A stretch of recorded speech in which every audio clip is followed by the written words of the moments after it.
Audio Jungle.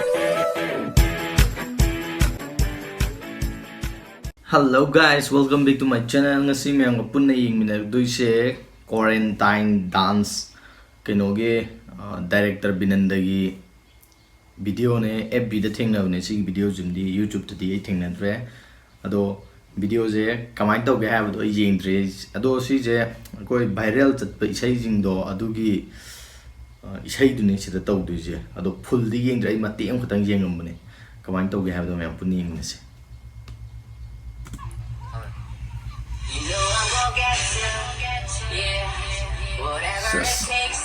Wah, ini aktor pokoknya ada apa manpo? Balik ke saroi mama nang bukai lagi ni. Corona lagi tindu nak sikit salah kayu nunggu kita. Lekang terus mana? Mai, lenggu itu jap ni. Kayu naik sung, kalau nang corona ini kecil saja, corona virus kecil saja. Wah, dia mesti kena. Udik siapa je corona lagi. Kokjai gi habra kokjai bijen habra ada sat rezalo samja kakta mal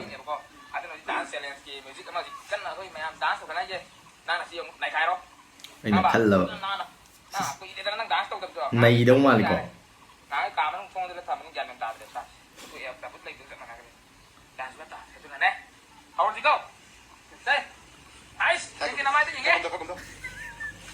wah đây là cái của style đấy chặt chặt tôi tự tự nào vậy cái này ăn cái gì cái này mình cái này cái gì à mình tự tải đấy cô sắm cái này cũng tôi vậy đó nào mà tụi mình đang làm tay nghe nó sáng tụi mình để qua tay nghe nè này đây hỏi đi tu skap sala kutung tu ge asi acting je tau ge ngon da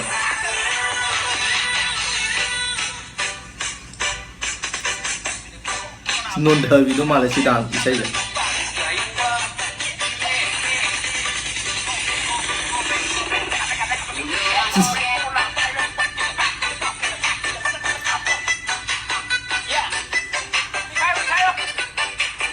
Dikai đây jadi.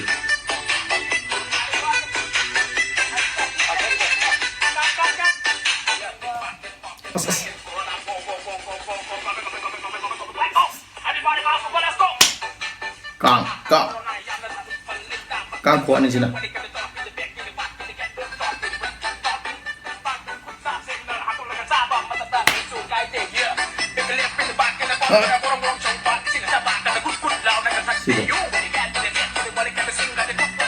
Kang ba? Oh ta.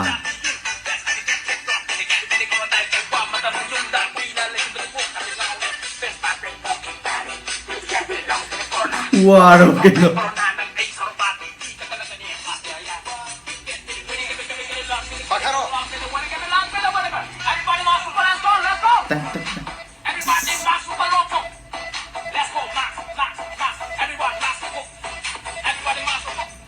Si dia mah kau jeng dance tu berupa tu jangan kita ni post kita ni apa tu dia.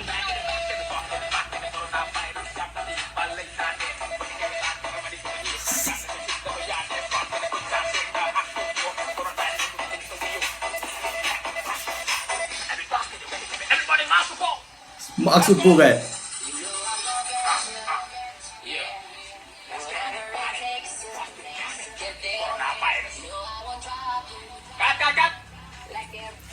Nang nani ko matanda.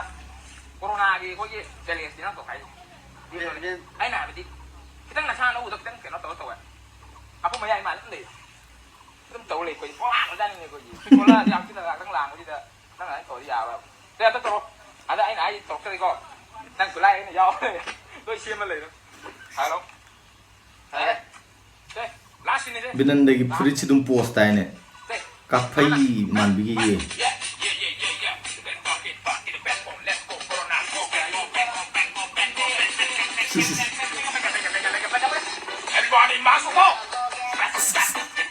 Everybody must walk.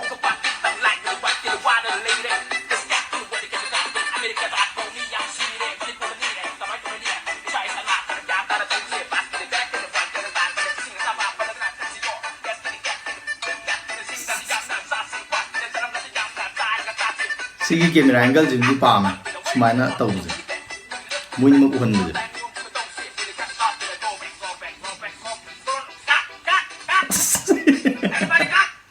everybody cut ไก่ โคโรนาหนูว่าไม่ใช่โคโรนาหนูว่ามันนี่ตึงด้านสุดนี่ที่ได้ที่นี่ที่ไก่ไก่ไม่ใช่คนฉาบตรงนั้นเลยไก่นะเป็นนั่นแหละสิเราไอ้สัตว์เจเลนสวัสดิ์ที่ไหนใช้กันอะไรบ้างกันโคโรนาการที่ทางตั้งก็เลยเป็นโคโรนาตัวเดียวก็ใช่ตัวนู้นอย่างนี้กันแต่ยังนายนุ่งงามวยใหญ่มาเป็นตึงไม่ยากกันเลยก็อย่าได้โคโรนาตัวมันจำได้ขาดตั้งตัวตรงนี้ไม่ยากเลย everyone มาสุโข everybody มาสุโขให้เอาสิตาซ้ายตัวที่ตัวที่อันนั้นจะนิ่งเบอร์โคโรนาตัวโอ้ยมาทำเป็นทางกันเลยเดียวไปตั้งกับมาเลยครับถูกมาใกล้ตัวโคโรนาไอ้คิดไปน้องมันตั้งเยอะหลายด้วยนั่งหัวโคโรนาโคงไง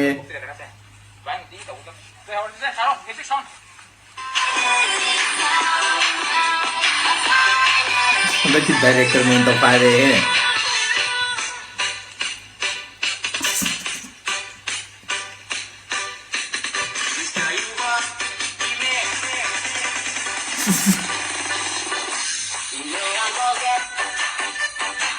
director ni तो चल ना पुजी बाबा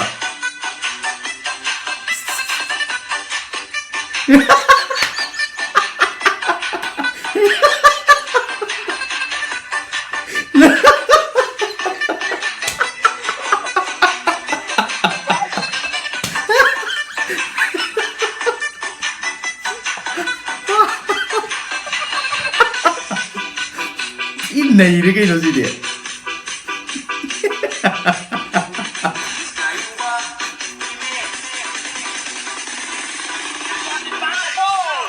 Everybody back to ball.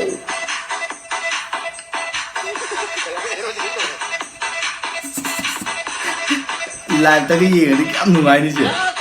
Mày punna hojiki video do yeng mina gre. Hojiki video do nok tro mi do di kara bera le re do hospital chat laga yeng to kun fer ni. Si video ji di am nungai ma gi gi de gi am nungai aduga atopa corona gi video jing ji de gi si di tok tok hai re.